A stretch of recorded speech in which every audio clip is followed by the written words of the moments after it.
Basic के math की series को आगे बढ़ाते हुए आज पार्ट नंबर 63 कंप्लीट करेंगे, क्योंकि पार्ट नंबर 1 से लेकर के पार्ट नंबर 62 तक कंप्लीट कर चुके थे और सिर्फ ट्रायंगल का ही बात हो रहा है, जिसको हिंदी में त्रिभुज कहते हैं। अब ये एंगल आ रहा है, एक्यूट एंगल आ जाएगा, ऑब्ट्यूस एंगल आएगा, सम प्रॉपर्टी ऑफ ट्रायंगल आएगा। तो सारा कंडीशन सीखने की कोशिश कीजिए। हर एक स्टेप आपको लिखाने का काम कर रहे हैं। अगर लिखा रहेगा, समझा रहेगा, तो बड़े बड़े क्वेश्चन आसानी से बनेगा। आप समझने की कोशिश कीजिए, बशर्ते एक बार नहीं समझ में आता है तो दोबारा वीडियो देखिए, तिबारा देखिए।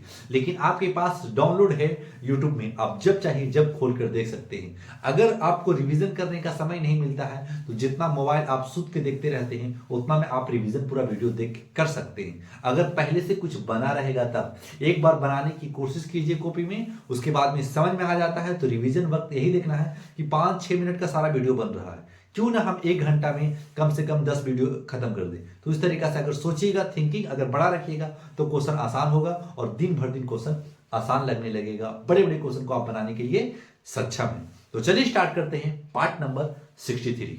One of the acute angle of right angle triangle is 36, find the other angle.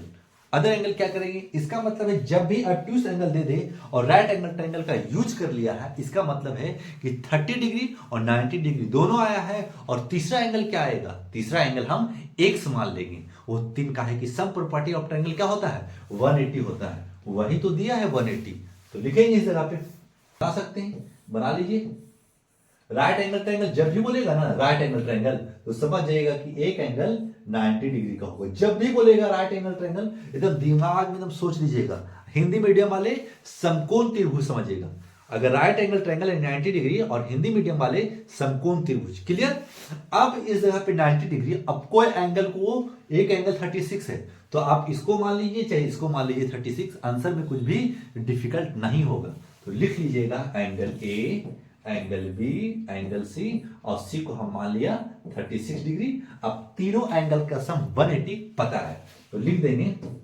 Solution है angle a plus angle b plus angle c equal to 180।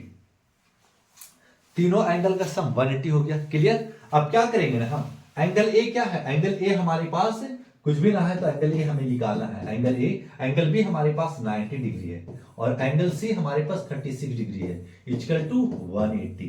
Clear? अब देखिए एंगल, जब हम दो एंगल को ऐड करके जब सब्ट्रैक्ट कर देंगे ना तो एंगल ए निकल जाएगा। जो एंगल ए आएगा ना वही फाइंड द अदर एंगल आ जाएगा। क्लियर? तो लिख प्लस, ये दोनों को ऐड कीजिएगा 6 और 9 और 3 12 इक्वल टू 180, और angle a equal to 180 minus 126। Clear? और एंगल ए इक्वल टू 180 में से 126 को घटाएंगे तो क्या मिलेगा मुझे? देखिएगा 10 में से 6 जाएगा तो 4, और ये हो जाएगा 7, 7 में से 2 जाएगा तो 5, और 1 में से 1 जाएगा तो 0। यानी हमारा अदर एंगल कितना डिग्री आया है? 54 डिग्री आया है, और यही आपका राइट आंसर है। आ रहा होगा समझ में और बढ़िया तरीका से बन भी रहा होगा। अगर आप पार्ट 1 से देखना स्टार्ट किए होंगे और पूरा देख रहे होंगे तो ये क्वेश्चन इस तरीका से बनता है, इस तरीका से समझना है और क्वेश्चन आसान होता है। तो जिस स्टूडेंट को ये क्वेश्चन समझ में आ गया होगा तो लाइक सब्सक्राइब जरूर कीजिएगा और अपनी मेहनत को ज्यादा तक कोशिश कीजिए कि रिवीजन करने की भी कोशिश कीजिए। खाली वीडियो देखने से नहीं होता है। वीडियो को समझ में आ रहा होगा वो लाइक सब्सक्राइब जरूर कीजिएगा।